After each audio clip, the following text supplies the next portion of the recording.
We are not by nature, biologically, evolutionary, monogamous. It's a practice, it's a choice. The good relationships of today are better than the relationships of history, but they're very few. Because... What are the core reasons or the core things you see over and over that either end or make a relationship challenging to be in the longer you're in? What are the challenges that come up over and over that you see? So there's always three questions, right? What's a thriving relationship? A thriving one. Yeah. What can go wrong? Uh-huh. And how do you fix it? Okay. So you started with the middle question. What goes wrong? Yes. I think there's a number of things in a relationship that become the kind of cornerstones of the demise. Okay, and I'm not going to list them in order, but they all are part of each other. Indifference, and contempt, and neglect, and violence are probably the four most important. Okay. I'm not talking about big violence. Microaggressions are plenty.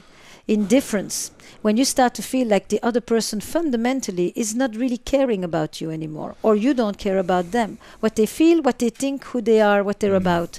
You just don't care. You've lost interest. But it's more than losing of interest. It's also when you are indifferent, you degrade the other person. They're less important to you. They don't matter. And ultimately what we feel in relationships is that we matter. That is the essential reason for connecting to people, is that we are creatures of meaning. Right. I matter to you. I'm someone. You care about me. You want my well-being. You're proud of me. You want good for me. You're benevolent. All of that. When you are indifferent, the whole thing goes. And then you start to, there's that coldness that creeps in, that sense of estrangement, that complete disconnect. The second one is neglect. Neglect, when people just basically take each other for granted. You know, they take more care of their car than of their partner. Or their dog. Anybody, anything. Their yard, anything. Anything gets attendance. Their business. Their business for sure. Their business for sure. You know, everything gets priority. Everything gets reviewed, evaluated, attended to, 360s, you name it. You know, new input. My God, it's like people have this idea that they put it all in when they were dating. And then once they seal the knot, it's like as if they tie the knot. It's like now they don't have to do squat anymore. And they go into this kind of complete sense of complacency and laziness. It's an amazing thing. They think this thing is just going to live on its own. Right. Like a cactus. Right. Violence, the abuse, the level of disrespect. I mean, most people talk nicer to anybody else than their partner when a relationship degrades. Because you can't get away with it. Because if you talk like this at work, you're gone. Because if you talk like this with the police, you're gone. Because if you talk like this on the street, you're being punched. But with your partner, you have that sense that they're going to be there anyway. They're just going to take it because it's family. And family is this thing that doesn't dissolve so easily. So you can just lash out at them and talk to them with a tone and a dismissal that is phenomenal. So that kind of violence. I'm not talking physical violence and all the other big things. You're talking about aggression or resentment or... All of that. All of that. You know. Passive aggressiveness, all those things, All of that. And then contempt, I think, is the top one. The contempt is the killer of them all. Because in the contempt, there's the degradation of the other. It's that complete, you're nothing. You're nothing. I can kill you with that one gaze, that one eyebrow that goes up, you know, who do you think you are? What are? And that's it. You're done. You're done. So how do we even get to this place of these places? After having been so in love and so romantic, right? Is desire reflect that? Or if we're not desiring the person anymore, then we start to feel one of those categories? Or does that not play into Look, the truth is this. There's only two relationships that resemble each other. The one you have with your parents or the people who raise you, and the one you have with the people you fall in love with. People can sit in my office all the time and say, I have this with no one else. I don't have this with anybody at work. Nobody among my friends ever thinks like that. You're the only one who speaks like this or thinks this about me or with whom I do this. No. You're the only one, and now we go back in history. And I'm sorry to be the psychologist, but that's really... It is the place where we often learned about closeness, trust, loyalty, commitment, sharing, taking, receiving, asking, all these essential verbs of relationships. We learn that at home. We also learn jealousy and all these other things. Possessiveness, vengeance, you name them. The beauty Anger. and the not beauty. Yeah, we saw it all as children, right? We saw the fights, we saw the love, we saw the, we saw the coldness, the lack of intimacy, the intimacy, yes. Yes, and we bring that with us, and we often promise ourselves, I'll never be this one. I'll never be this way. I'll never talk like this. I'll, and we find ourselves often much closer to the apple. And then resenting ourselves. Apple to the tree. We resent ourselves. We're like, how did we do that? Well, why did we get to this place? And then we feel ashamed about it. And since we don't like to feel ashamed about it, we hide it. And one of the way we hide it is we blame the partner. That's just one of the ways. There's a lot. We are very resourceful in not owning our shit. Right, exactly. Exactly. Wow, okay. And where does sex play into all this and desire? So, I mean, one of the fascinating things for me in looking at sexuality is that it's probably one of the dimensions of relationship that has changed the most in a very, very short amount of time. For most of history, and in still the majority of the world, sex is for procreation. Sex is a marital duty on the part of the woman. Nobody cares particularly if she likes it and how she feels and if she wants it. And men have the privilege to go and find sex elsewhere. Wow. In a very short amount of time, we're talking 60 years, we have contraception, which is the liberation of women for the first time to free sex from reproduction, from mortality, from death in pregnancy and in childbirth, all of that. And for the first time, sexuality moves from just biology and a condition to a part of our identity and a lifestyle. In 60 years. In 60 years. The women's movement, which goes after the abuses of power. The gay movement, which introduces the concept of identity to sexuality. The fact that sex is for connection and pleasure. The fact that for the first time we have sex before marriage. And many times, a lot. We used to marry and have sex for the first time. Now we marry and we stop having sex with others. Okay? Right. Monogamy used to be one person for life. Now monogamy is one person at a time. And people go around telling you, I'm monogamous in all my relationships. And it makes perfect sense to them. Okay? Sure. All of that in a very short amount of time. The fact that I choose you to marry or to live together doesn't matter. Commitment, because I'm attracted to you. Because you give me butterflies in my stomach. And the fact that I think that if I don't have these butterflies anymore, maybe I don't love you anymore. And the fact that sexuality in long-term relationships is rooted in one thing only, desire. I feel like it. I want to. Not I have to. Not we want many kids. After 2 kids, the only reason to continue doing it with you is because we feel like it. Right, it's and fun. hopefully it's pleasurable. We connect. It feels good. It rounds up Deepens the our edge, relationships, the whole thing. That's it. And hopefully it's at the same time and for each other. Because plenty of desire continues, but it's not always at home. Right, exactly. So this is an amazing revolution. Sex that is confusing rooted, all of us. and how do we sustain it? So that's why I became fascinated in the nature of erotic desire and how do we sustain desire, because it is the first time ever that we have a grand experiment of the humankind where we want sex with one person in the long haul that is fun and connected and intimate and playful, and we live twice as long. Go figure. Right, exactly. For 60 years, you're going to be with them or whatever it is. Yeah. It's an amazing ideal. So how do we navigate this? If we're going to choose one partner and be with them until, we're both gone, how do we navigate the challenge of keeping the desire continuously? I think both men and women, yes. because the woman probably sees other men who are attracted to her and, vice versa. So it's like, how do both parties do this? Look, we know that women get bored with monogamy much sooner than men. Wow. Is this a fact or is this That's research. Okay. That's not just fact. That is men's desire in long-term relationship goes down gradually. He actually is much more able to remain interested. And maybe just because he's interested in the experience itself and he has a partner there. Women's desire post-marriage plummets. Wow. And it's always been translated as, well, that's because women care less about sex. Rather than it's because women care less about the sex that they can have in their committed relationships, which is often not interesting enough for them. And it often has to do with the fact that the story, the character, the plot is not seductive. The romance, which is an essential ingredient of turn on for the woman, often disappears in the long-term relationship. It's like people look at each other at the end of the day and you want to fool around? You want to do it? You're up for it tonight? Now, this is not very much of a turn on for most women. And the idea that foreplay often starts at the end of the previous orgasm, and not 5 minutes before the real thing, which for her is not the real thing. The real thing is everything else. So it's essentially the game. Yes. It's creating a game. It's seduction. It's a plot. It's a coming close. It's a tease. Mystery. It's what animals call pacing. It's that I come to you, but I don't overwhelm you. I come just a little bit so that you can come a little bit toward me. And then I don't immediately answer. I actually go back a little bit too. Have you ever seen animals? They do this kind of pacing. And it is an essential playful ingredient of seduction and excitement. So women's desire plummets. But we interpret it as women are less interested in sex, rather than women are interested in probably just about the same kind of things that many men are.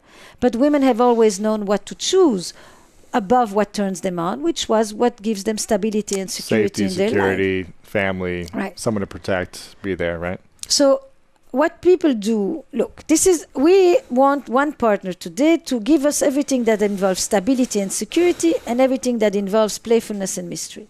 Okay, that's the grand ideal. Okay, I want to be cozy with you and I want to have an edge and I want you to surprise me and I want you to be familiar and I want you to give me continuity and I want you to give me novelty. That's it. As if it's right? And no Victoria's Secret is going to solve that. Yeah. Right? So then there becomes, what is desire? Desire is to own the wanting. If you ask people a question that goes like this, I turn myself off when? I turn myself off by. Not you turn me off when, and what turns me off is. You're going to hear I turn myself off when I do emails, when I spend too much time on the phone, when I overeat, when I don't exercise, when I have bad days at work, when I don't feel confident, when I numb myself, when I feel dead, when I don't feel thriving, when I'm not alive. You will really hear that it has very little to do with sex. And when you ask people, I turn myself on when or by, I awaken my desires. Not you turn me on when and what turns me on is, which is, i.e., you're responsible for my wanting. Right. What people will talk to you about is when I'm in nature, when I'm connected with my friends, when I get to do my sports, when I play music, when I listen to music. It's stuff that gives me pleasure, that is alive, that is vibrant, that is vital, that is erotic in the full sense of the word as life force. Right. And from that place, people remain interested in having sex with somebody else for the long haul. Not because they've scratched their arms for 2 seconds. Right. It's, I feel good about myself. The biggest turn on is confidence. Right. Confidence. You ask people, when do you find yourself most drawn to your partner? Every description has to do with when they're in their element, when they're on stage, when they're when they're doing their sport, when they are radiant, when they are in their studio, on the piano, on the horse, you name it. It's when they are in their element, i.e., they don't need me to take care of them. They're not depressed and down and lonely and sad. They're not needy. They don't need me, because desire is about wanting you. Love is also about needing you. Caretaking is a very powerful experience in love, and it is a very powerful anti-aphrodisiac. So how do you experience love and desire at the same time? You calibrate it. So sometimes it's the same as when you walk. You have to move from one foot to the other. A balance is not about staying on one side. A balance is the ability to see. Right now, we don't need caretaking. We can be mischievous, we can be naughty, we can be playful, we can break our own rules, we can stay home and not go to work at 8 o'clock. Right. And now we are in a playful zone. Now we are feeling that we are bringing our own little transgressions home. We are alive. We're not just being dutiful, responsible, good citizens. Right. It's that. It's very small. Yeah. You know, I always think when I go and I see people at lunch and you see them talking and they're well dressed and they're awake and all, I think, who is here with their partner? Because you can see them, they're engaged, they're giving the best of themselves. That's erotic. No, the majority are not there with their partner. They're there with their friends, with their colleagues. Their partner is going to get the leftover when they come home at night. Right. Sorry, you know what? Forget the night date. Meet at lunch when you actually have energy. You know, when you and in the middle of the day like that, when you're awake, when you have something to offer. It's a very small thing, but they don't do it. They don't do it, and you say, why not? Why not? Why don't you stay an hour extra at home in the morning and not just because when you have a headache? And just say, this matters to me.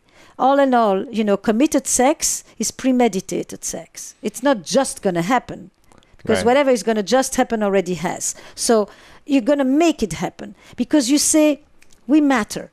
We're important. Let's do this. Let's spend. Doesn't mean if you're going to make love or have sex. It just means we're going to take this hour, and there's nothing else that matters in this moment, but just you and I to be together, to check in, and then we'll see what unfolds. That's the erotic space in which sex may happen, probably will, doesn't have to, but it is the place from which it is much more likely to emerge. But people don't do that.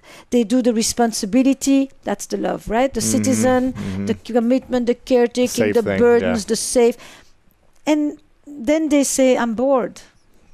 I would be too. Oh, exactly. There's no mystery. There's no risk-taking, right? Exactly, yeah. There's no risk-taking. That's the word. If you want desire, it's risk. And the risk is an emotional risk. It's not about sexy risks. It's really a risk on the emotional front, is that I bring something else to you differently from the way I typically present myself. Sure.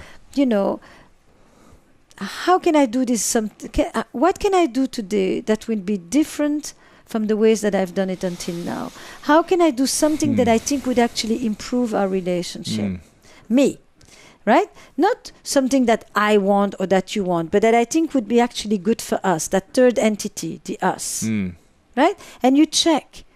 Every time, you know, how often do you just go on the tried and trodden, as in, you know, it works. Sex that just works, for most people is really not interesting enough. Right. So, because what does it mean it works generally? Right. What about the people listening who are saying, man, that sounds like a lot of work, that every day you have to change, do something different and unique and be... Not every day. Not every day. Not every day.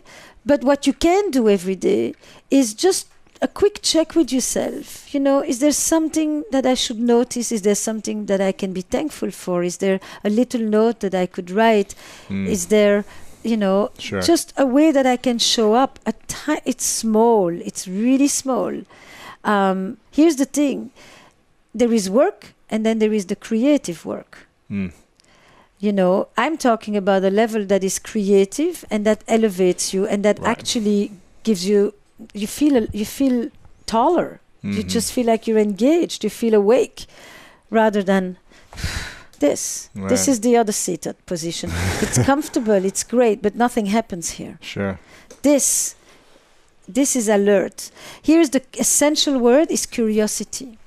When you're curious, you lean forward and you watch, you're open to the mysteries of life. This is, please don't bother me with anything because I don't want any stimulation. I've had my share, I've been, you know. And this is the position that most people have at home. So when people say it's too much work, I basically say, look, you. If I was to say this in your business, would you say this is too much work? Right. Or you would say, that's very good advice. This is high rate consulting fees. You know? Exactly. It's like, excuse me, but you don't think for a minute that your business would thrive if you let it languish like that. Never. You have a reward system. You have incentives. Bonuses. You have bonuses. But there is no incentivized system as in the private domain. So people just think, why bother? Right. And that's the difference, is that the ones who have good relationships are the ones who created their own internal incentivized system. What are some of those incentive systems that you've seen over time that really work or are effective for long-term relationships?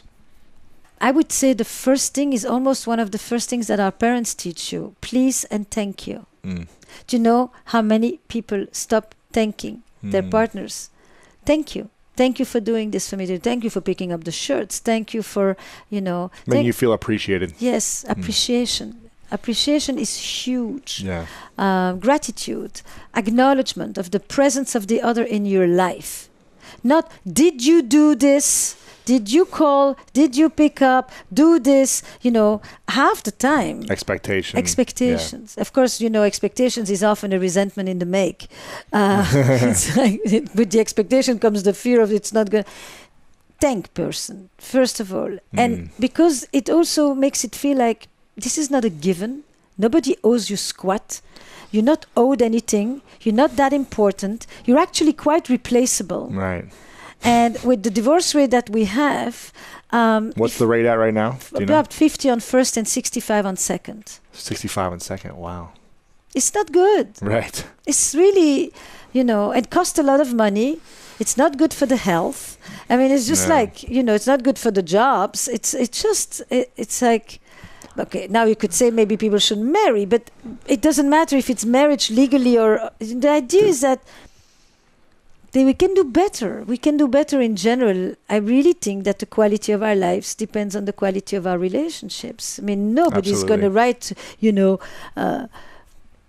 worked 60, 70, 80, 90 hours a week and no, they're going to say he was there for people when they needed to. He was there at every game. He was there at the party. He's the guy who, when you were in his presence, he had charisma, not because he could stand in front of a huge crowd, but he had charisma because when I was in his presence, he made me feel special. Mm-hmm.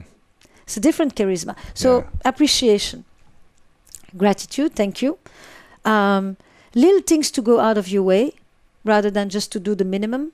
A lot of people start to do the bare minimum just so that they can't be scolded. Right. Go an extra thing. On occasion, just do something for the other person just because it matters to them, even if you couldn't care less. Right. Rather than it's not important to me. I don't need this or I don't care about this. Give each other a lot of individual space. Not everything needs to be shared. Mm-hmm. People have different passions, different interests, different friends, and they need those separate spaces to exist.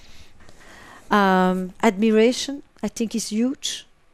Because admiration is also that you kind of really see the otherness of the other person.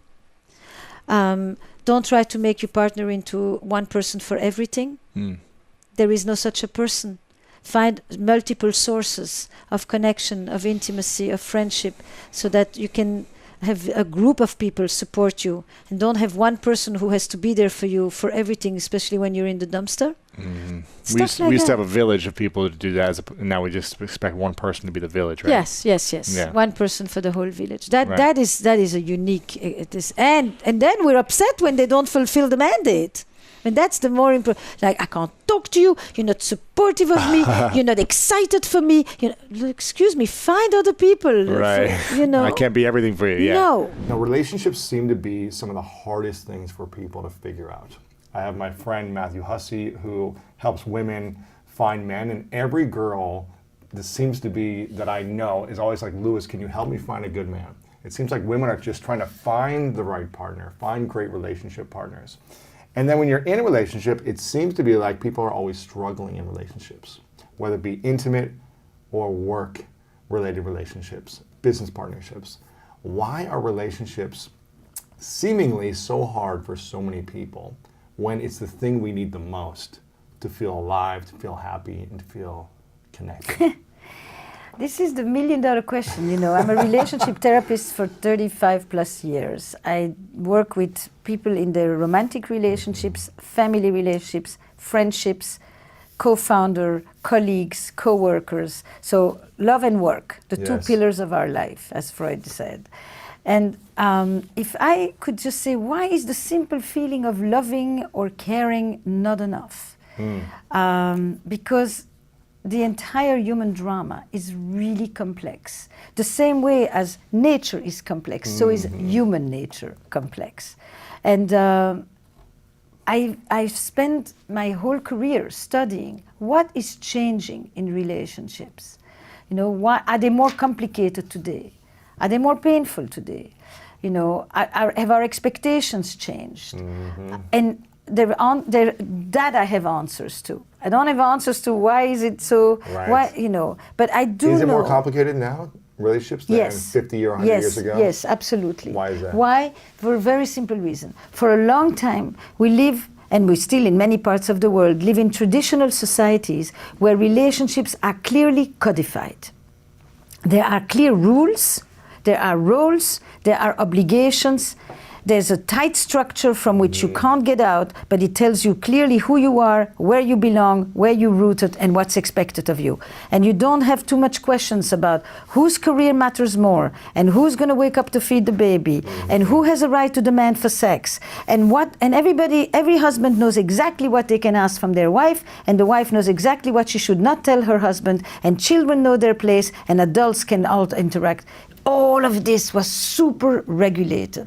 You know exactly that on Sunday you go to visit your family, and that you have to call your grandma, and nobody had, and you go to church, or you go to any other religious institution where you go to pray, to be with the community, etc. And you know what? Nobody needed to explain to you why it's important. You just went because I said so, and because that's what you do. That's what we do, and that's what we don't do, because what will the neighbors say? And there is a community that looks over you all the time, and the streets are narrow like that, and everybody knows what's going on in the neighbor's house. Right now, your best friends could be breaking up and you didn't even see it coming. Nobody knows what goes on in the neighbor's house. That's where Should We Begin became, I think, so powerful. Wow. It gave you back a sense of what actually goes on in other people's lives, so that you're not alone wondering, am I the only one who's going through all of this? This tight structure of our society has moved into what we call today network societies. Network societies is not tight knots, it's loose ends. It's loose threads with commitment that can be revoked at any moment. That's why your women are constantly writing to you. I thought we had something, and the next day he disappears. I thought we had developed a sense of trust. You know, where is the care? Where is the loyalty? Where is the continuity? All these things that now are not just set, fixed, they all have to be negotiated. Everything that was a rule is now a negotiation, a conversation. Who's going to go to work? Are we going to move you to the West Coast, or are you going to move with me to the East Coast? Are we going to have children? Are we ready to have children? How many children? Do we even want children? You know, on and on and on. Am I happy at work? Oh, I could do better. Should I stay a few more months? Should I leave? Is this what I really want to do? Is this who I really am? Is this my passion? Is this my passion? This identity quest the whole time. Is this who I want to be? Is this, and all of these questions are rather new questions. Why? Because in the past, or in other parts of the world today, you kind of know who you are. Seriously. You're the son of somebody. Right. Ibn, you're the son of somebody. It starts with that, Ben.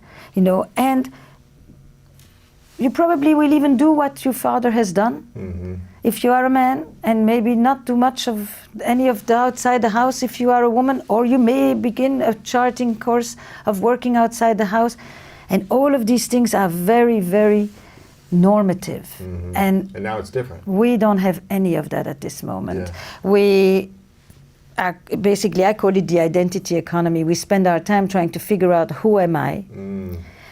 We have an enormous industry of self-help, with this belief that we are self-made, that we can have selfies, that we do self-care. It's this self that is so focused, such the center of everything, and so fragile. The freaking self has never been more fragile.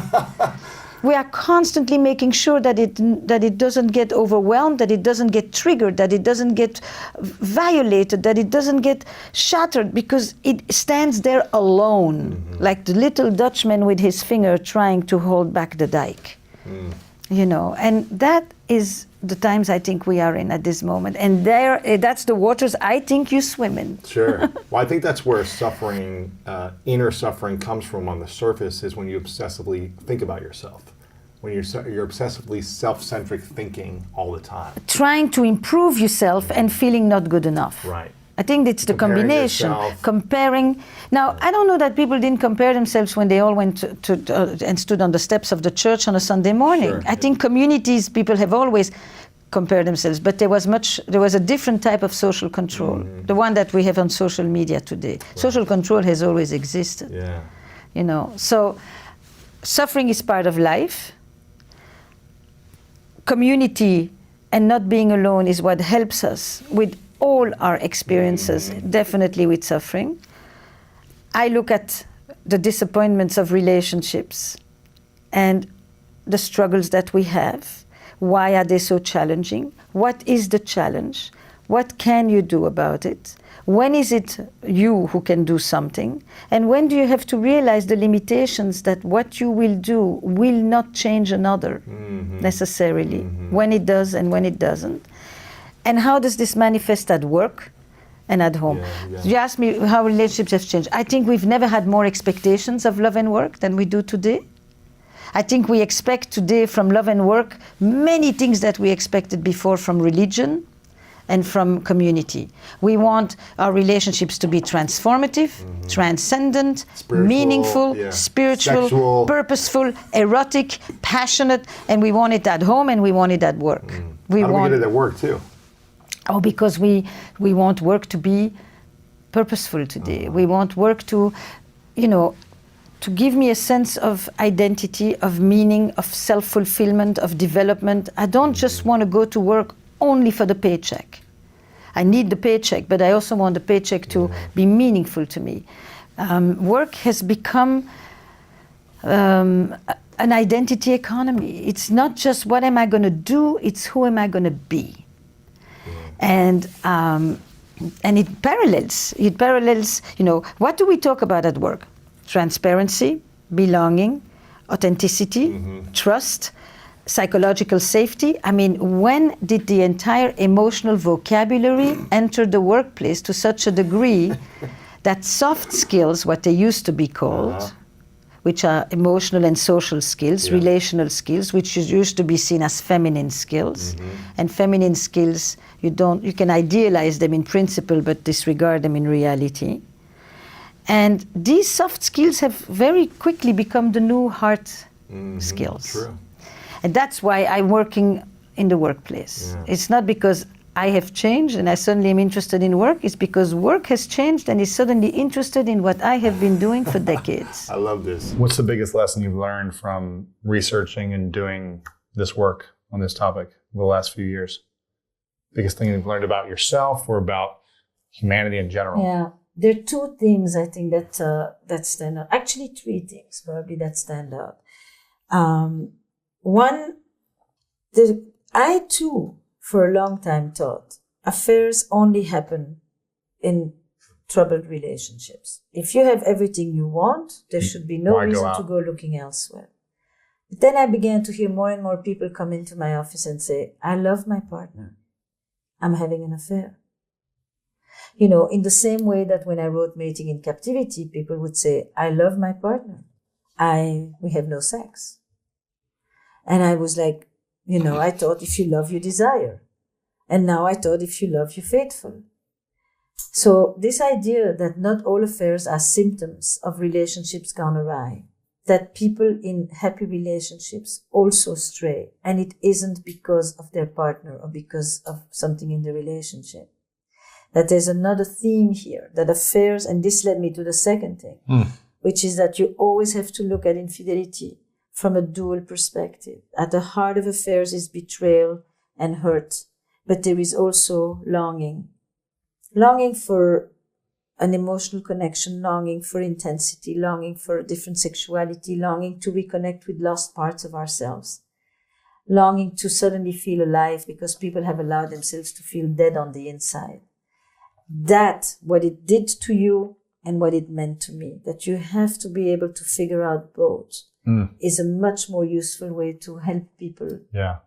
How do we, all those things you're talking about, longing for a desire of someone else or a different experience or something from the past, or all those things you're talking about, how do we get those things in our partner if we're feeling those things that they're missing? Say that again. Even if we love our partner. Yeah. Or not, someone comes to you and is like, I love my partner, but I feel like I'm missing these other things. Yeah. How do we not miss those things or create those in our relationships? Do you know how many times I say to people, tell me something. The person that is here in this other relationship, is that the one who comes home? I mean, the one that your partner, boyfriend, girlfriend, husband, wife, is dealing with is not nearly as charming and as attentive.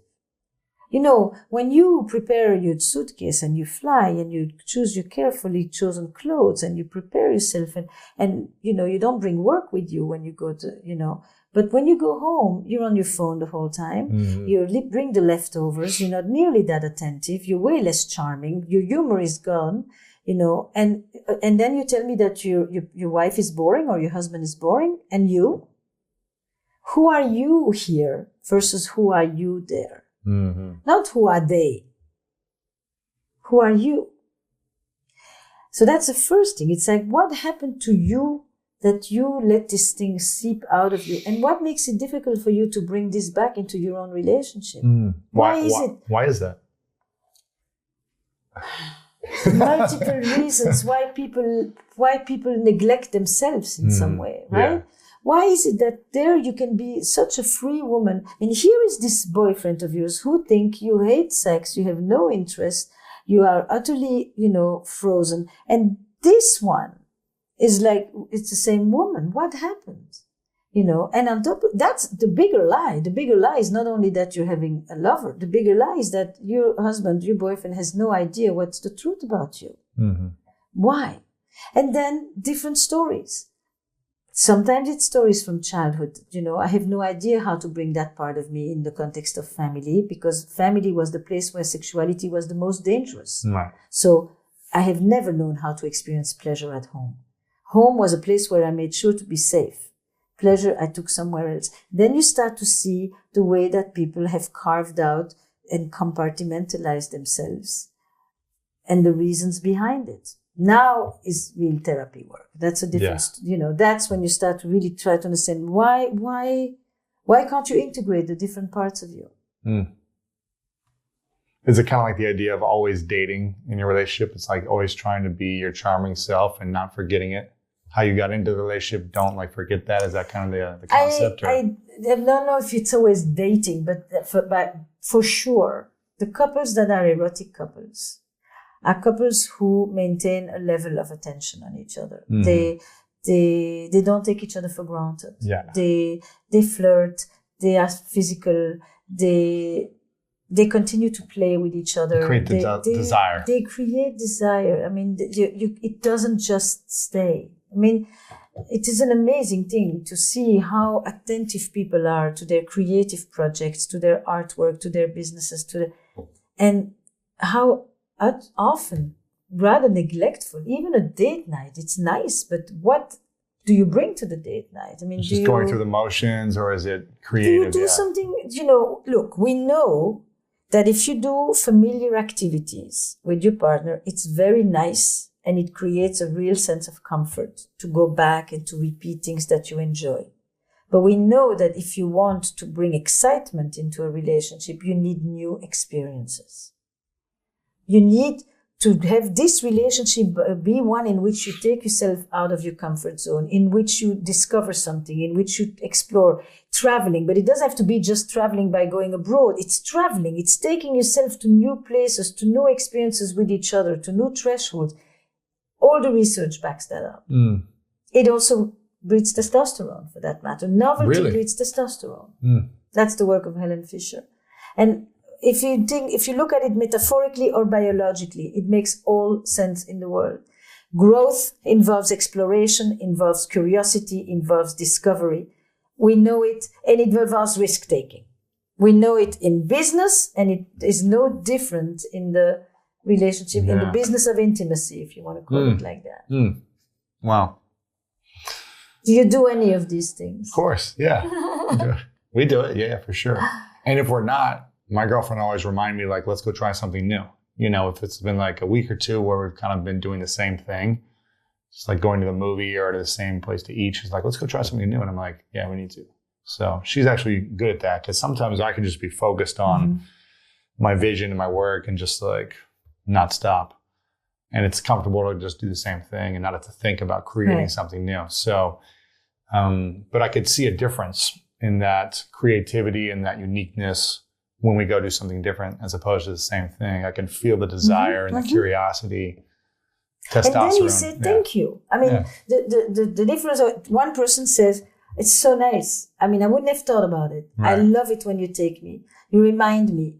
And then I don't mind doing it if I feel appreciated for it. Right. Because then, okay, it became my role. For some reason, I have more availability in my headspace to think about those things.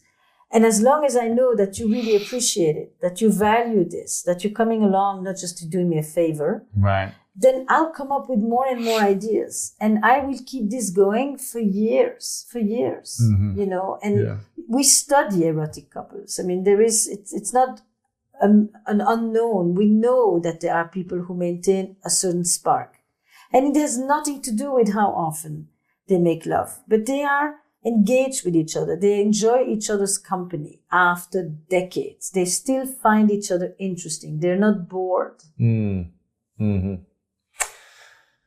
Oh, what else should we know about this? What else should we know about I this? wanted to say one other thing that I had discovered that to me was really important because it is not getting enough attention these days. Everything these days is about you make it or you break it. You end. It's not good, you leave. You can do better, you leave. You're not happy or you could be happier, you leave. And I think that the people who actually want to stay after an infidelity in their relationship are often judged and looked down upon. What's wrong with you? You let him walk all over you. You let her boss you around, you know. Yeah, that's scary too. It's kind of like your friends are constantly pressuring you can do better. You don't even tell them. The majority of people I meet won't tell their friends. So feel guilty or they'll feel like weak or whatever. Yes. You dump the dog on the curb. Right. You know. Forget everything that happened. That's right. The 5 years of the relationship just. That's right. 3, 5, or 25. Right. Out. And I think sometimes out is what needs to happen. But sometimes this happens in a good relationship. And it happened. And we need to know what to do when it happens. But just to judge people and shame them for staying isn't fair. That's not good. It's not right. And I think it really is not giving relationships the credit they deserve. Because they're not perfect. Yeah. Because they're not perfect. And you know what? Sometimes what comes afterwards is going to be even better than what was before. It's the wake-up call. It's the wake-up call. Like when you have an illness, it gives you a new perspective on life. Do I recommend you to get sick? No. But do I accept that sometimes out of that crisis, you will actually reprioritize your life and live with a different level of honesty and authenticity? The same happens in a relationship. You've seen this with couples you've worked with? And again and again. Really? Again and again. But you have to believe in the strength of people to actually take this, learn from it, resuscitate, and revitalize. Yeah. Should we expect, moving forward in relationships with our time, that monogamy is something that we're going to be able to do? Or there's always something better option and that it's more available now than ever, especially with social media, online dating. There's distractions constantly.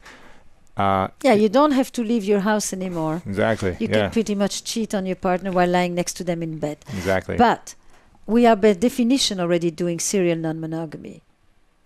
You know, most of us don't come to marriage monogamous. We've come to marriage after years of nomadism, sexual nomadism. So monogamy is a concept that has already been redefined throughout. You asked me before about how has marriage changed. But monogamy had nothing to do with love for most of history.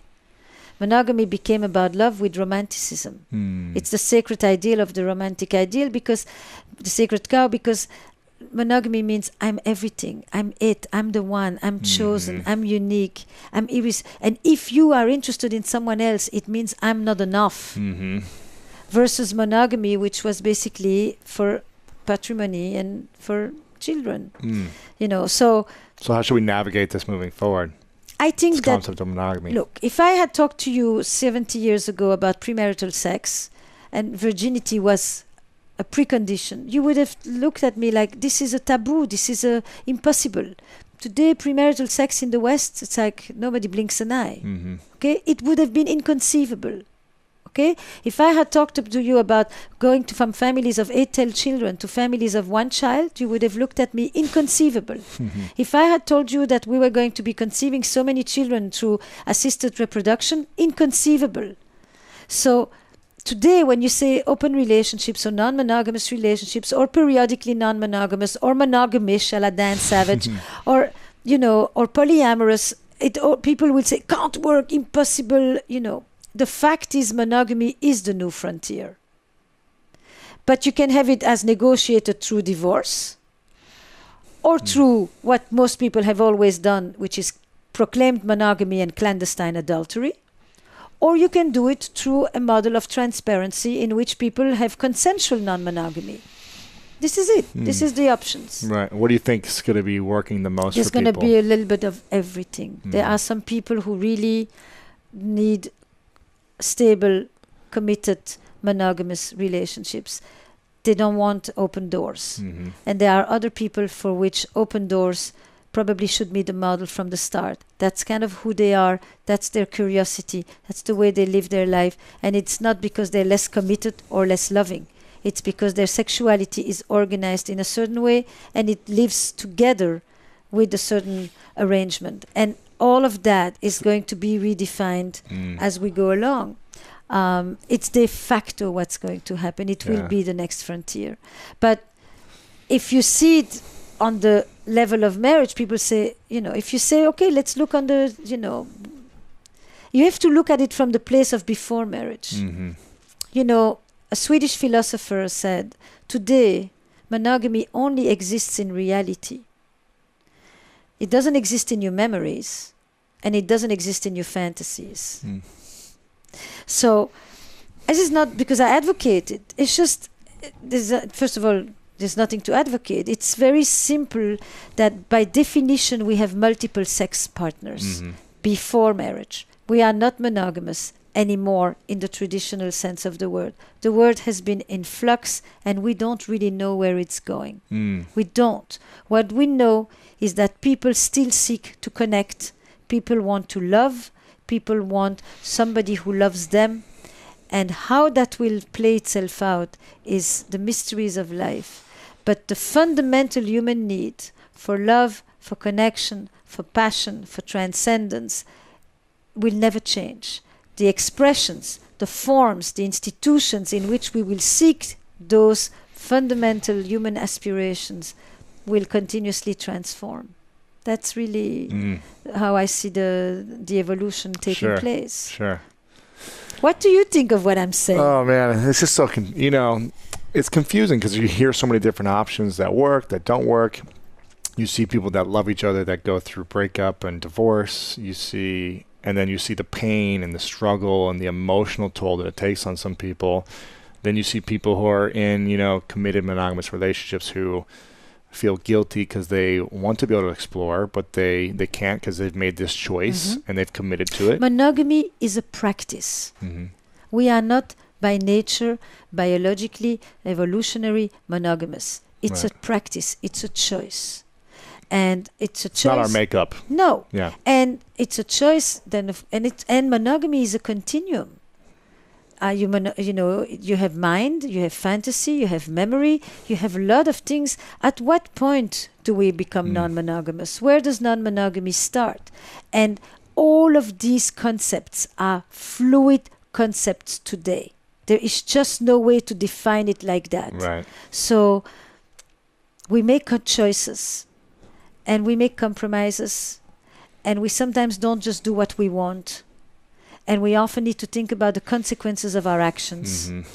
And we need to think about the larger picture, and something that may be perfectly desirable for tonight may not be worth it for the next weeks and the next years. Yeah, exactly. And I think that in the era of self-fulfillment and the right to happiness, we don't have more desires today than the previous generations. We just feel more entitled to fulfill our desires. And we feel that we have a right to be happy. My personal happiness. The greatest switch, is from a social organization in which I think about the well-being of others. Collectivist thinking thinks about the well-being of others, and I sacrifice my own individual needs for the well-being of others. To the other side of the continuum is, I have a right to pursue my individual needs, and the others will have to adapt to it.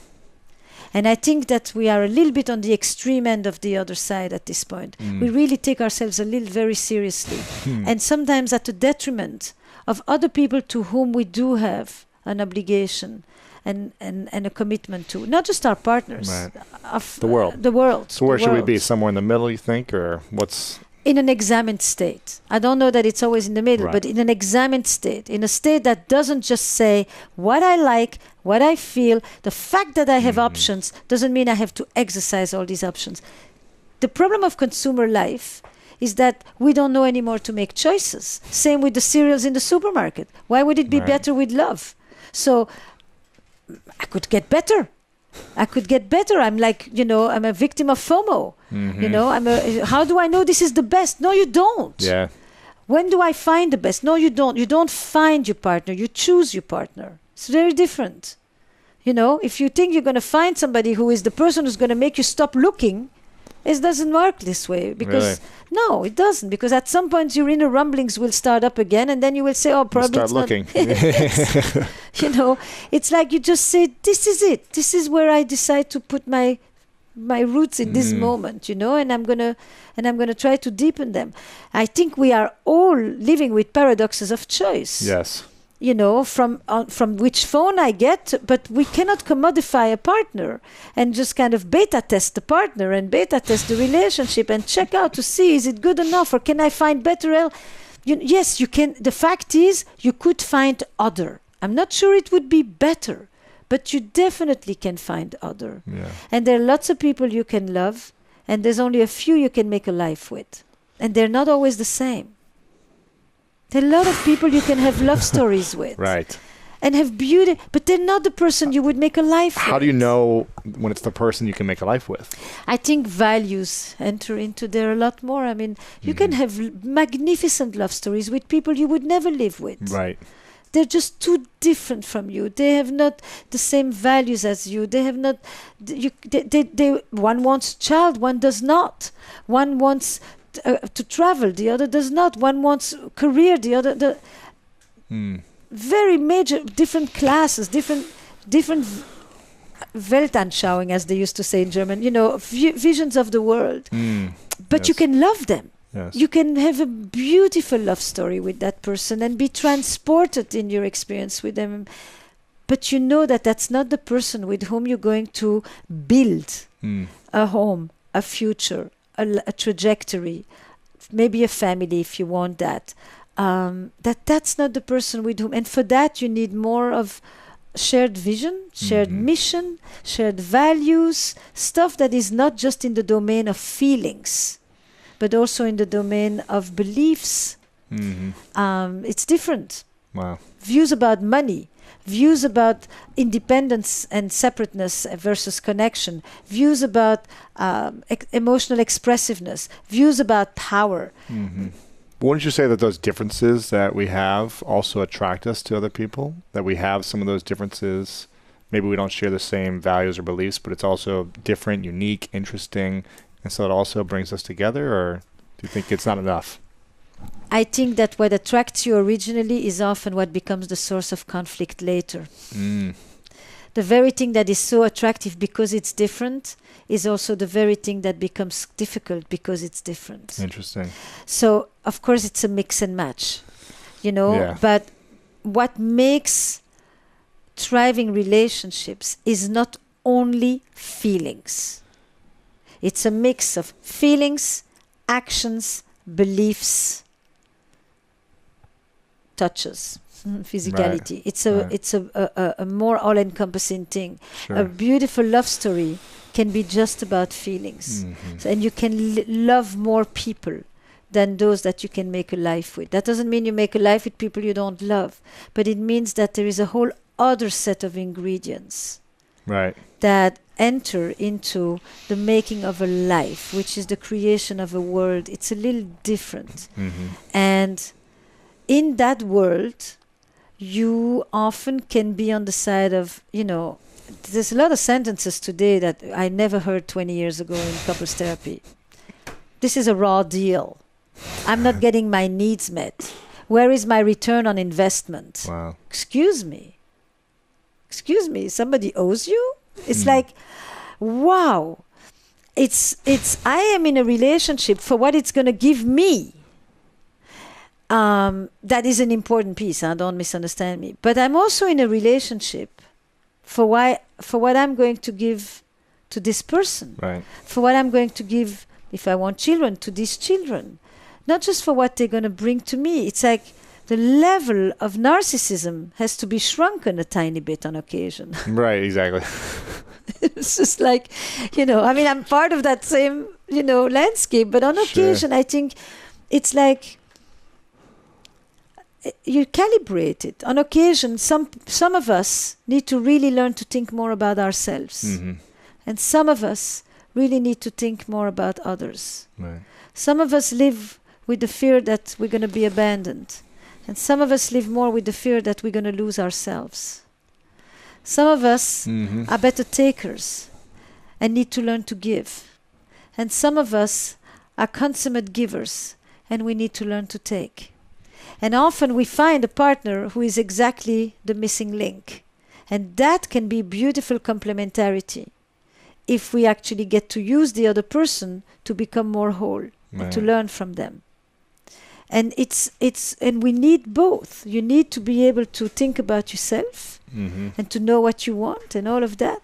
But you also need to be able to remember that others exist near you, right. Your family, your friends, your loved ones. Sure. And that's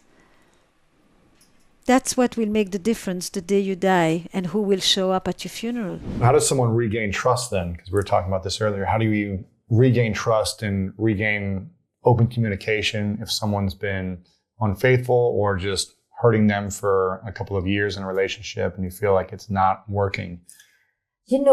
It's interesting because you're asking me this, and yet you, as an amazing role model, have spoken about some of your own experiences of abuse. Mm-hmm. So you know this question. How do you let someone touch you, come near you, not feel like they're going to harm you? Understand the difference between caring touch and hurtful touch. Mm-hmm. Allowing yourself to experience pleasure again. Allowing yourself to surrender without thinking that while you're not on guard, nothing bad is going to happen. Really challenging. Right.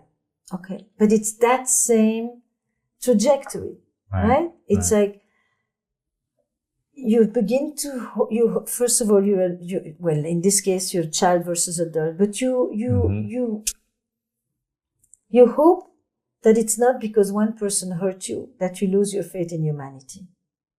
You hope that you know that there are people who are not harmful, that they really are good people that care and love. You probably trust with your eyes more open. It doesn't have the same naivete. Mm-hmm. And it depends. If you're asking me, how do I trust you again after you have cheated on me? Or how do I trust another people again? I think it's two different stories. What about the person you're in a relationship with? Look, it depends as well. Because it's hard to let go of stuff in the past, right? So it depends how long is the past. Yeah. If you and I have been together for 2 years and this just happened, it's a different story than if you and I have been together for the past 20 years. And we have a family and we have built a life and we have buried parents and we have birthed children and we have built homes and we have created jobs and we have a whole life together. And in the midst of this experience happened. And you, my woman or my partner, male or female partner, went out. And then you kind of want to know, how did this happen? What happened to us? Where were we at? Is this related to the relationship? I think the big distinction for me is to figure out what betrayals take place because the relationship had disintegrated in some way or degraded, and which ones have nothing to do with the relationship. Yeah? People who have been sick, people who are unemployed, people who have lost their sense of confidence, or people who have made a lot of money suddenly, the other way around. Yeah. People who suddenly feel like they deserve something. Because in a way, when you allow yourself this experience, it's because you feel you deserve it. You justify it to yourself. You come up with good explanations for why you, of all people, can do this. Right. I need to understand what you were thinking about me while this was going on. Did you even think about me? Did you think what this would do to me or to our kids, if we have kids? Did you feel guilty about it? Were you tortured in any way, or did I disappear from your screen? And you were so grandiose that I didn't exist anymore. Did you want me to find out? Are you relieved that it's come out? Do you actually want to come back? And are you coming back just because it's convenient to you, or are you choosing me again? I think the most important feature in the trust is not only that you won't do it again, but that you really are choosing to be with me again. And that you're not just here because it suits you, or because I make the money, or because we have a family, or whatever, because it's comfortable. Yeah. What I really want to trust is that you love me and you want to be with me, and not that you're here while you're thinking about the person there. Yeah. And that goes hand in hand with something else. I think that's probably the most important thing about hurt and the breach of trust, is I come to you and I say to you, I'm really sorry. That we know from any trauma that it's the wrongdoer coming to acknowledge what they've done. If the perpetrator isn't able to acknowledge it, and I'm not calling these perpetrators, but we know in the experience that when you hurt someone, nothing helps you more than the person who hurt you to say to you, I have remorse and I feel guilty for hurting you. Even if they don't feel guilt about the experience of the affair itself. Maybe you think that the affair was one of the greatest things that you have experienced in a long time. Fantasies or whatever, yeah. You've been a mother and a wife for the last 7 years, and you haven't had a minute to think about yourself, and you felt like you had completely died inside, and for the first time you reconnect with your own sensuality and your aliveness, and you remember that you're more than just a mother and just a wife, for example. So you may think this was really important to me. But nevertheless, what it meant to you and what it does to your partner are two different things. Right. So my acknowledging that remorse and that guilt is essential. It's the first step. First step. Yeah. And that is very different from feeling shame. Because when I feel shame and I feel so bad about myself, I can't believe I did this. It's more self-involvement. Right. It's more about it's like me. Make it about me so you can say it's okay or whatever. Yeah. Yes, I feel so bad about myself that I can't feel bad for what I did to you. Right? So I have no empathy. I still have not in the empathy. Yes. It's like you need to be able to feel bad for making the other person feel bad. Right. And that means that you can't be so bad about you, because then it's all about you. Big difference between shame and guilt. Okay? Guilt is a relational responsibility. Guilt is an accountability to the other.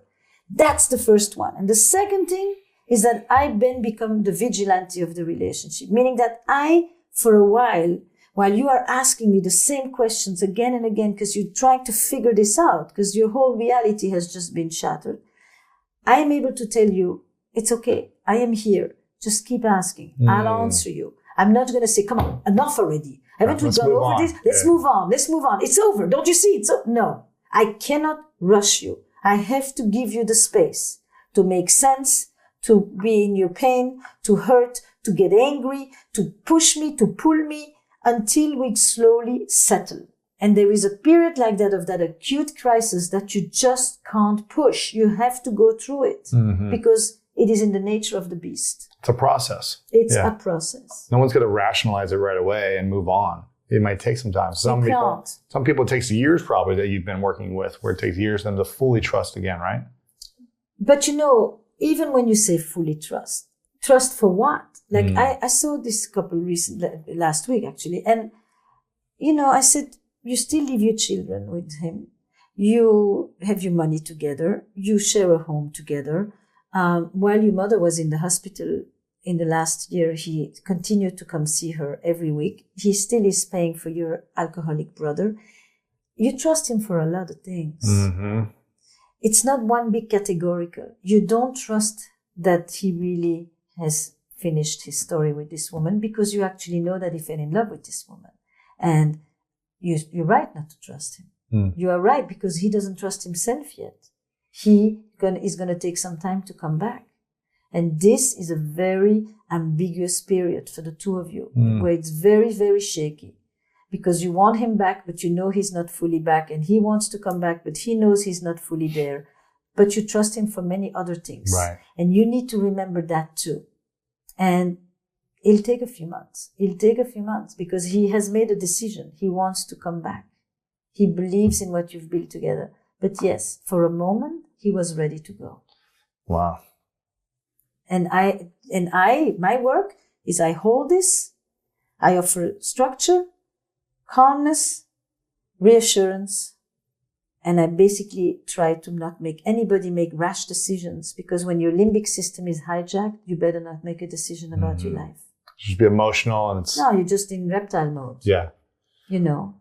In your sessions, what do you find is the root of most divorces or breakups or separations? Is it infidelity or is it something else? Infidelity is high up there, you know. It's high up there. It's not it, but is it the consequence or is it the cause? That's the question you want to ask. Is it, in some relationships, affairs are the death knell for a relationship that was already dying on the vine. Yeah. But it was already dead. This was just the way out. And in other relationships, the affair actually is an alarm system that jolts people out of a state of complacency, where for the first time in a long time, they realize, oh my God, I better pay attention. I have so much to lose here. Wow. So it can make it and it can break it. I think the biggest killer for relationships in general, doesn't matter if they're short-term or long-term, is contempt. Contempt. You can have volatile relationships, but people scream, fight, but they make up and they know that fundamentally they care deeply about each other. Contempt is a form of dehumanization. That's the research of one of the big researchers on relationships, John Gottman. Really? The 4 horses of apocalypse, he calls them. One is criticism. 4 horses of what? Apocalypse. Apocalypse, got it. Criticism, defensiveness, right? It's like every time I say something to you, you can't just say, that makes sense, or tell me more, or let me try to understand this, or yes, I'm really sorry. Yes, that is a bad habit of mine. No, I constantly defend and counterattack and put it back on you. And, criticism is, I can't just say, I want you to do this. It's like, you had to let this sit here again. It's like, you're doing this on purpose, right? I've had to tell you 5 times, I don't want that iPad on the table here. What kind of a thing is this? This is just in spite. Can't you just ask for something rather than make a judgment on the entire person? Because criticism is a veiled wish. Behind the criticism, there's actually something I want from you, but I have a way of asking it in such a way that guarantees I'm never going to get it. Right. It's passive-aggressive energy. Oof. Yeah. You can leave the passive out of it. It's aggressive direct. True, yeah. It's aggressive direct. I'm like at you. I'm picking at. I'm going after you. So because it's less vulnerable than to put myself out there with a request and say, it would mean a lot to me when I ask you this, that you would do this. And sometimes I've already asked it to you like that 2 or 3 times, and I begin to get more and more upset. But at the time people come to me, they've often asked very nicely for years before. I don't get to see that because usually people come to the therapist late in the game. So defensiveness, criticism, stonewalling, silent treatment. I talk to you, you look up. You're somewhere else. I can't get a response. You withdraw, you withhold, all of that. And contempt is that gaze. It's that face that just says, really? You can, with one facial expression, literally reduce somebody to nothing. Wow. And I think that one is probably the end of the rope. Those are the 4 killers of relationships. Those are the 4 killers. But what people think they divorced for is that they couldn't communicate. But why they didn't communicate is because they were doing one of these 4 things. Or they had arguments about money, or they didn't agree around the children, or they had no sex, or they had terrible sex, or, they think there's a reason, there's a topic. But in fact, the topic is less important than the way they were dealing with the topic. Yeah. You have 2 kinds of couples. Those who are at each other like this in the negative space. They are high conflict, or they are avoidant. Too much avoidance. That's it. That's like everybody's gone off somewhere. And too much conflict is this. It's escalation upon escalation. On these 2 axes sits the death of a couple. So what's the perfect relationship? A little bit at each other, a little bit avoiding? Yes, this. I mean, this conflict, you resolve it, you move again, you get close again, you You know, it's a dynamic thing. Estrangement is like, you know, I don't even know who's living here. When's the last time you had a conversation about something? When's the last time you touched each other? When's the last time you looked into each other's eyes? You know, when's the last time you talked about something else and what needs to be planned for tomorrow? It's not always negative. It's just the affection leaves, the warmth, the love, the aliveness, the vibrancy. It seeps out. Before we continue this video, make sure to subscribe below and turn on the notification bell right now so you don't miss out on these great videos every single day. I'm gonna ask you a question that may be hard to answer. Maybe it's easy, but you've seen a lot of intimate relationships work and fail over 35 plus years, right? Yeah. How many of the relationships, what's the percentage of people in your mind who are in intimate long-term relationships, marriages or not married but together, are actually happy most of the time? Thriving, beautiful. I'm sure there's challenges, but like they're able to work through them with semi-ease. How many relationships in your mind are super happy and thriving after decades of the changes of the times, society, work, family, all the dynamics that happen in life? So I have two ways of answering Yes. it. The first one is cultural. Your definition of happy and thriving and fulfilled is probably very different than many other cultures where being healthy, having enough to eat, having children, having grandchildren, having good jobs, being respected in the community is happy and thriving. Is happy and thriving. It's not about you and I are talking on the couch and I'm pouring my heart at you and you are telling me I'm the best thing that's ever happened to you in your life and all of that. Okay, so that's one version. That's one version. Is you have got to look at the word happiness and thriving really in a cross-cultural context. I like that. Because a lot of us, by the way, who have the new definition, have parents who think about marriage and what is a happy marriage with the other definition. And I'm wondering, you know, that maybe we are so unhappy because we want so many other things that are maybe not part of marriage. We have such high expectations. We have super high expectations.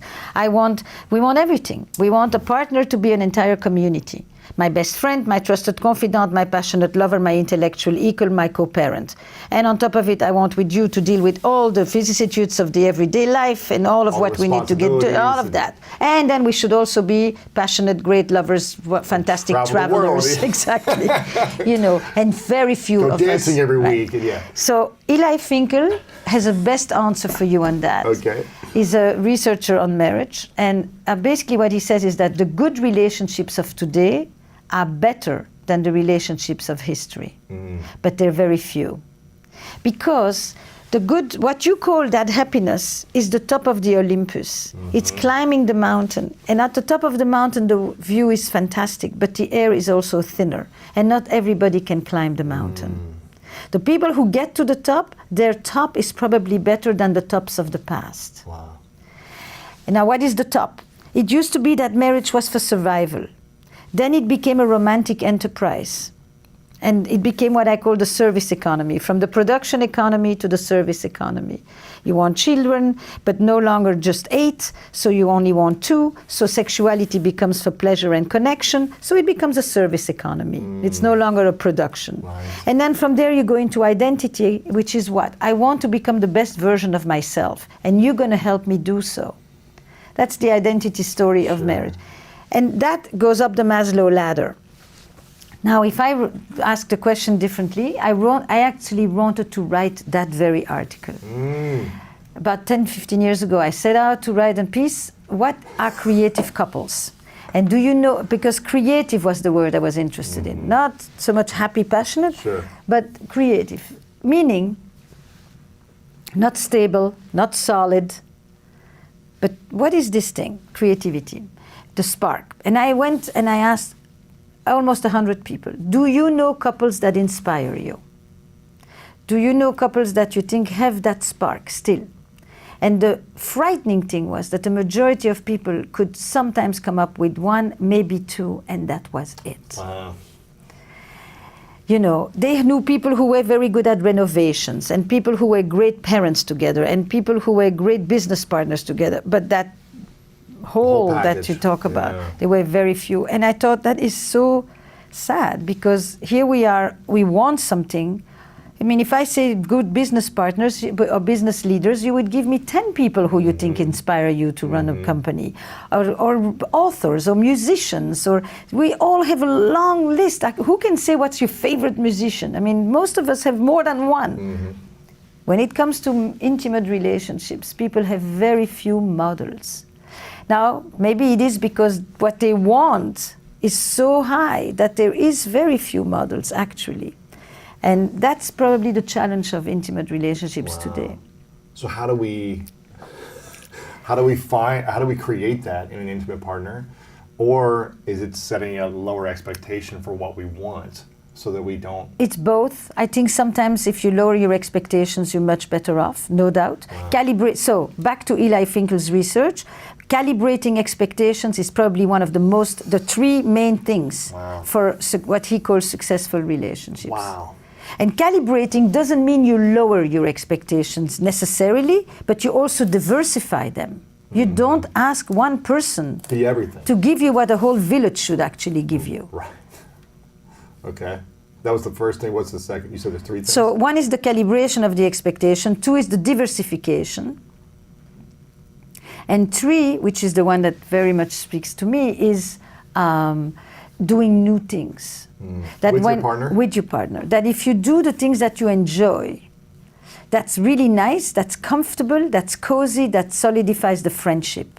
But if you want to create intensity, it demands risk-taking, doing new things outside of your comfort zone, a little bit more on the edge. How often should we be doing new things with our intimate partner? I think as often, I mean, look, the answer to this is very simple. Often enough, but not too often that you become chaotic and you dysregulate. Right now you're asking me a systemic question. This is true for an individual, a relationship, or a company. If you don't change or grow, you fossilize and you die.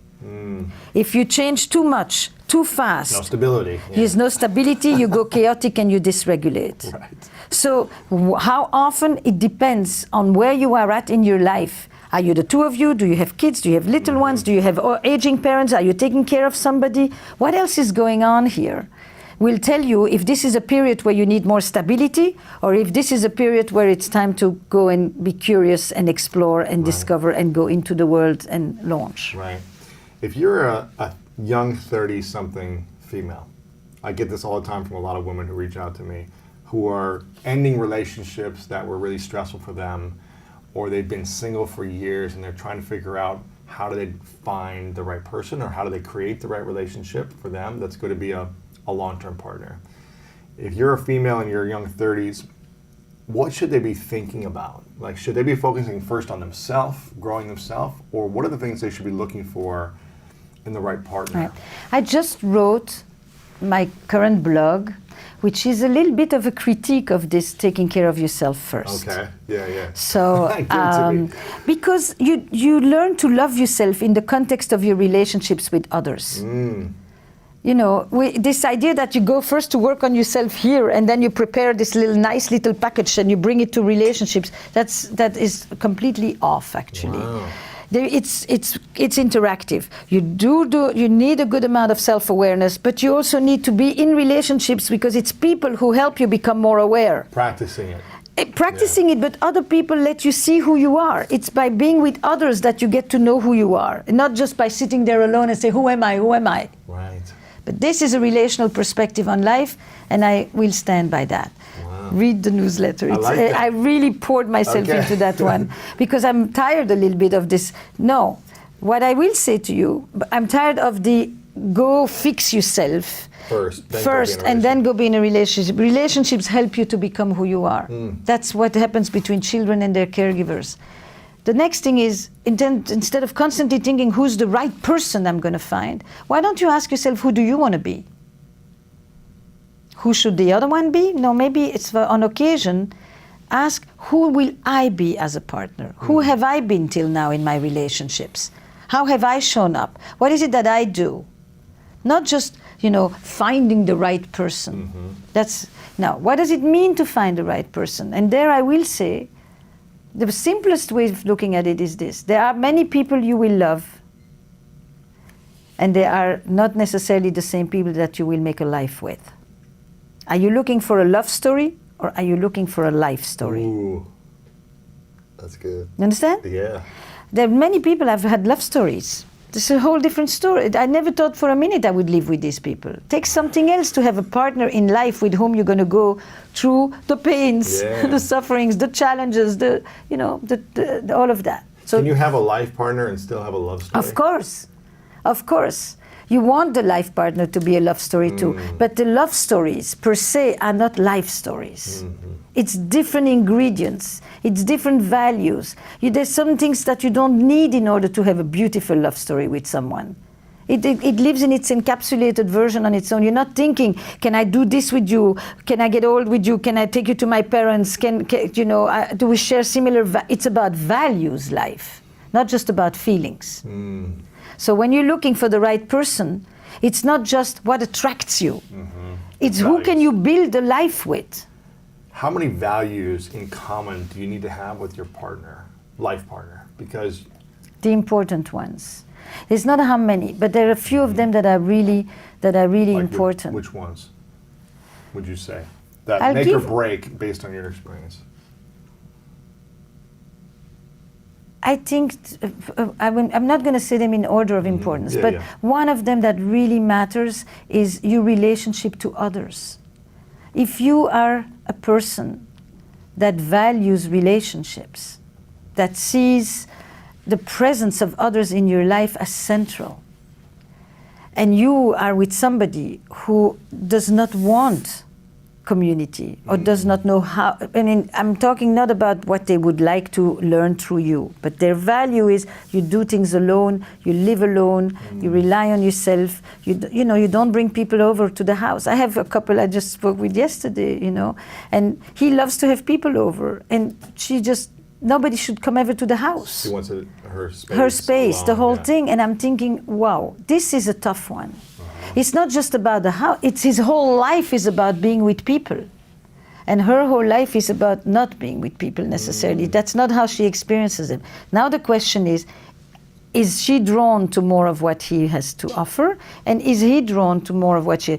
If these are totally... more, Then okay, it's different values come together and they mix and match. Yeah. But if you have these two separations like that, so that's one. One of the beautiful questions I ask in How Is Work is, were you raised for autonomy or were you raised for loyalty? Were you raised for self-reliance or were you raised for interdependence? Which one would you say? For me, was that self-reliance meaning what? Nobody will ever help you as well as you can help yourself. You only have yourself to count on. Don't trust people. You're on your own, buddy. Or raised for loyalty. Interdependence, loyalty. You're never alone. There's people around you. You owe others. Others are there for you. Relationships is what makes you. I think I was both, based on circumstances. Correct. The circumstances made you reliable because you were alone with mom, but the messaging was, you have me. Yeah, of course. Okay. Yeah. So I think both. I think that question is a fundamentally interesting question. Okay. That people can ask themselves when they partner in business and in love. Raised for self-reliance or loyalty? Yeah. Okay. Interdependence. Do you see yourself as connected to others, and it's your connections that give you a sense of anchoring, meaning, relevance, importance, all of that? Or do you see yourself as fundamentally on your own? I think travel, curiosity, you often will have a complementarity between one person who is curious and eager to discover and goes on, and then another person. Your question who about wants to be alone or doesn't want to travel, wants to doesn't want to, but it's also likes comfort, likes repetition, likes the familiar. I think the religious values. If you have a person who those matter a great deal. Children. Do you want family or do you not want family? If you want a family, then make sure that you find someone who wants a family. What are you going to do? Try to convince them, Now, I don't think you have to have the same values on everything. I think you have to have a similar outlook on life. Which is? A vision, like exactly the same as when you, a vision, do you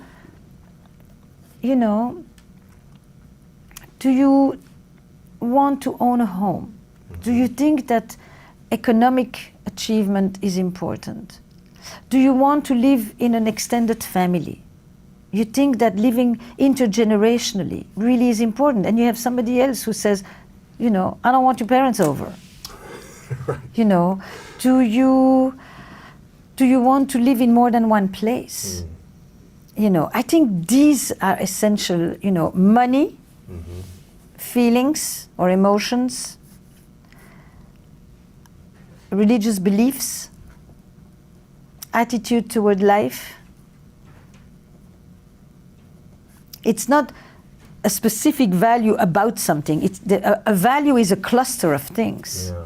It's a cluster of importance, of systems of meanings. That's a value. And you may not find someone with everything is the same, but someone with a similar mindset, is what you're saying, an overall I met feeling. a husband of mine, with whom I am for more than 3 decades, who had never left the US when I met him. Really?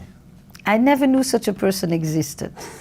Coming from Europe, that was unheard of for us. He lived in Europe? No, he lived in the States. Oh, he lived in the States. He was American. Gotcha. I came from Europe. In Europe, you travel everywhere all the time, even if you have nothing. Plus, you work train, 1 month, you get the money, and then you go to the next country, which is 2 hours away. Yeah. I traveled outside of the He US. had never been outside of the US. Well, he will always tell me he went to the Virgin Islands. Okay. But, for the rest, and I thought, oh my God, how does one, who is such a person? But I knew it was because of the circumstances of his life, and that if he could, he would, and he was intensely curious. If you just said, oh, he's never traveled, then you misinterpret. You don't want to just look at the manifest thing of, you want to say, and behind this, is there someone who would actually like that, who just hasn't had the opportunity, and is curious and just says, let's go. So don't get fooled just by what you see. Right. Find out what is the belief behind it, the aspiration, the longing, the interest, and then you get a sense of what is the value. Do you think it's, I'm going to go back to expectation. Do you feel like we should lower or should diversify expectations, or what did you say the word was? Calibrate expectations, or should we be finding someone that can reach that expectation that we want? No, I think it's just impossible. I think you need to calibrate. Always calibrate too. You right? calibrate. You constantly will be disappointed. Do you know a single relationship where you haven't been disappointed? No. Okay. I mean, disappointment which can lead to suffering, is part of a relationship. The minute you have a relationship, you have an expectation. That expectation means that you want something. Love, closeness, intimacy, partnership, business affiliation, you name it. It creates dependence. The moment you have an attachment, you have dependence. That dependence means that you have power, or I have power. If I expect something from you, I confer power on you. You have power over me, I have power over you. By definition, there will be moments when that power doesn't go in the direction that I want. And I'll be disappointed. I'll be disappointed. Is there a single child that didn't have a disappointment from their parents? No. It doesn't exist. Right. This idyllic thing you're talking about, it doesn't exist. The next thing is, what do you do with that disappointment? A, can I come tell you, I'm really disappointed. You let me down. I thought we were in this together. I trusted you. And you say, I see your point. Or do you say, what the hell are you talking about? You're just inventing this. You're delusional. None of the, and everything in between. Yeah. That's how you do a relationship. It's really based on the repair. It's not based on the... It's how we heal the disappointment. Yes. It's how you repair all these breaches, moment by moment. If you feel like she's being irrational, if you feel like this is not making any sense, now you're trying to have this deeper discussion that maybe she's not ready to have at the moment. Wait till things are calm. And now let's revisit what happened the other day. Don't fix it when it's chaotic. Exactly.